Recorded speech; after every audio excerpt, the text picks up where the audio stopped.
मेरे प्यारे दोस्त, बातचीत करने का कौशल को कैसे बढ़ाएं।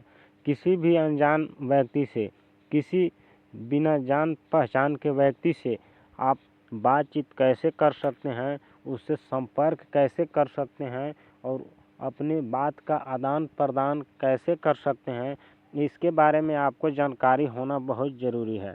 जब भी आप किसी भी दूसरे व्यक्ति से मिलते हैं तो शर्मिलापन महसूस करते हैं, तो उससे जान संपर्क करना किस तरह से आप अपने जीवन में कौशल को बढ़ा सकते हैं, इस बात का हमेशा ध्यान रखें। बातचीत करने का कौशल को कैसे बढ़ाया जाए। क्या आप दूसरे के साथ आसानी से बातचीत शुरू कर पाते हैं? ऐसे कई लोग हैं जिन्हें दूसरों से, खासकर अजनबियों से बात करने के ख्याल से ही पसीने छूटने लगते हैं। शर्मिलापन इसकी वजह से हो सकती है। उनके मन में ऐसे ऐसे सवाल उठ सकते हैं, आखिर मैं क्या बात करूं, कहां से शुरू करूं, बातचीत जारी कैसे रखूं। दूसरी तरफ आत्मविश्वासी और मिलनसार लोग दूसरों से बात करने में जरा भी नहीं कतराते, और तो और वे शायद ही किसी और को बोलने का मौका देते हैं। उनके सामने यह मुश्किल हो सकती है कि दूसरों को भी अपनी राय जाहिर करने का मौका दें और जो कहा जा रहा है उसे सुने। इसलिए हम चाहे शर्मिले हों या मिलनसार, हम में से हरेक को बातचीत करने के कौशल को हमेशा बढ़ाते रहने की ज़रूरत है। घर से शुरुआत कीजिए। क्यों ना आप अपनी बातचीत करने का कौशल बढ़ाने की शुरुआत अपने घर से करें। घर के लोगों से हौसला बढ़ाने वाली बातचीत करने से काफ़ी हद तक परिवार में खुशहाली बढ़ती है। ऐसी बातचीत करने के लिए सबसे ज़रूरी है एक दूसरे के लिए सच्ची परवाह दिखाना। जिसकी हम परवाह करते हैं उससे हम बात करते हैं, और जब वह कुछ कहना चाहता है तो हम ध्यान से उसकी सुनते हैं। इसके अलावा एक और ज़रूरी बात है कि हम ऐसे विषयों पर कुछ कहें जिससे सुनने वाले को फ़ायदा हो। अगर हम नियमित रूप से बाइबिल पढ़ते और उसका अध्ययन करते हैं तो बात करने के लिए हमारे पास विषयों की कोई कमी नहीं होगी। रोज़ाना बाइबल वचनों पर ध्यान दीजिए।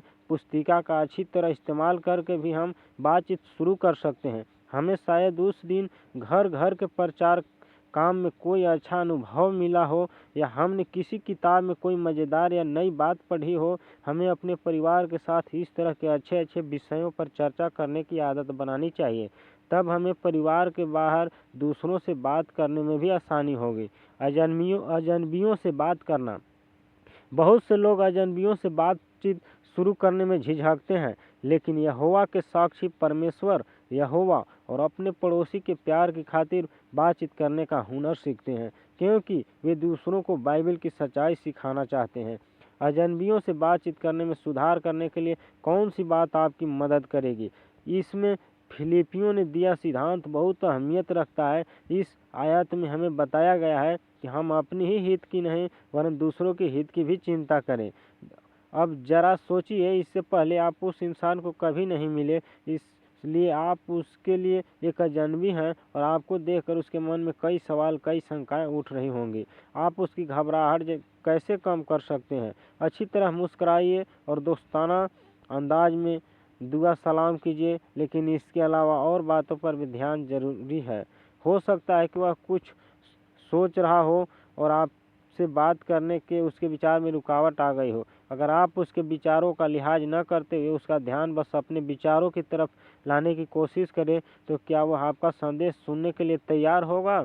जब यीशु सामरियों में एक कुएं के पास एक स्त्री से मिला तो उसने क्या किया? वह स्त्री पानी भरने के बारे में सोच रही थी, इसलिए यीशु ने उससे पानी के बारे में ही बातचीत शुरू की, और कुछ ही समय बाद उनके बीच आध्यात्मिक बातों को लेकर एक दिलचस्प चर्चा हुई। यूं ही अगर आप अपने आँख कान खुले रखेंगे तो आपको भी अंदाज़ा होगा कि सामने वाला किस बारे में सोच रहा है। क्या वह खुद नज़र का आ रहा है या उदास? क्या वह बुजुर्ग और शायद उम्र ढलने की वजह से कमज़ोर है? क्या उसके घर की चीज़ों के बारे में जानना जरूरी है। बातचीत कैसे जारी रखें? बातचीत आगे बढ़ाने के लिए दूसरे क्या सोचते हैं इसमें दिलचस्पी दिखाइए। अगर वह बात करना चाहता है तो उसे खुलकर अपनी बात कहने के लिए उकसाइए। अपने संगी विश्वासियों के साथ बातचीत कीजिए। जब भी आप अपने साथी से मिलते हैं, अपने दोस्तों से मिलते हैं, तो उन लोगों से खुल करके बात कीजिए और अपने जीवन में लगातार प्रयास करते रहिए। जिस तरह प्रचार काम में जाने से पहले हम उसकी तैयारी करते हैं, उसी तरह अपने दोस्तों से बातचीत करने के लिए क्यों न कोई छोटी मोटी दिलचस्प बात सोच कर रखें। जब आप कोई दिलचस्प बात पढ़ते या सुनते हैं तो उसे नोट कर लीजिए, ताकि बाद में दूसरों को यह बता सकें। कुछ समय बाद आपके पास बातचीत के लिए ढेरों विषय होंगे। इस तरह आप रोज़मर्रा के समयों के अलावा दूसरे कई विषयों पर बात कर सकेंगे।